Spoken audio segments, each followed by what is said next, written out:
Good morning. I'd like to share with you my morning devotion today.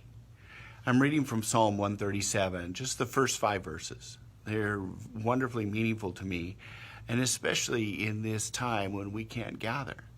It speaks of a time, the psalmist is telling the story of when they were in captivity in Babylon, and they were wondering, can you worship God? How do you worship God in this foreign land?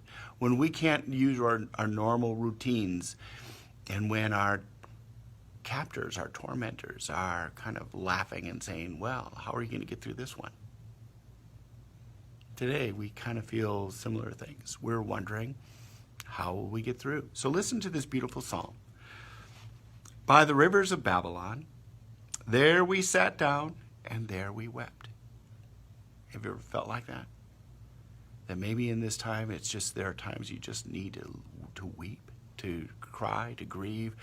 Why are we in this right now? How are we going to get through? Will I be able to maintain my job? All of those things that can feel uncertain at this moment. So there we sat down, and there we wept. Then we remembered Zion. We remembered how it used to be. How we wanted to get back to the way it always used to be. On the willows there we hung up our harps. For there our captors asked us for songs, and our tormentors asked us for mirth, saying, sing us one of the songs of Zion. How could we sing the Lord's song in a foreign land? When we can't gather together, when we can't be the community of faith in the normal way, where we can encourage one another and rejoice with one another and sing together the hymns that we love and the songs that we rejoice in, when we can't do that, then we have to find a new way. We have to find a new way of listening and hearing God speak into our lives. That we can find reasons to rejoice again. That we can sing the songs of our faith. That we can rejoice and find comfort there where maybe before we took them for granted. This is an opportunity for us to grow deeply and to let God's Spirit fill us.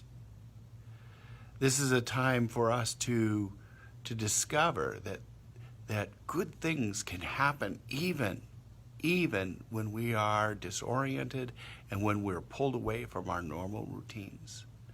God can use this time to shape us in powerful ways and give us reasons to rejoice. I think of what Isaiah proclaimed at the end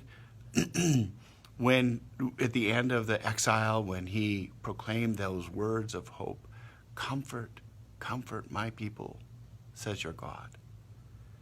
Speak tenderly to your people, for their sins have been paid doubly. And then they will return, and the level places will be made straight, and the high places will be made low, and we will prepare the way of the Lord who will lead us. Let us find strength.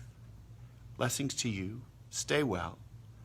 Pray for those who are on the front lines of this coronavirus. Pray especially for the healthcare workers, and pray for those who are in the production process trying to make all that personal protective gear. Pray for the distribution system so it gets to where it needs to be. Pray for your friends and your neighbors. And find ways to reach out and connect. Find ways to discover the Lord's song and the hope that we have in Christ Jesus. Amen.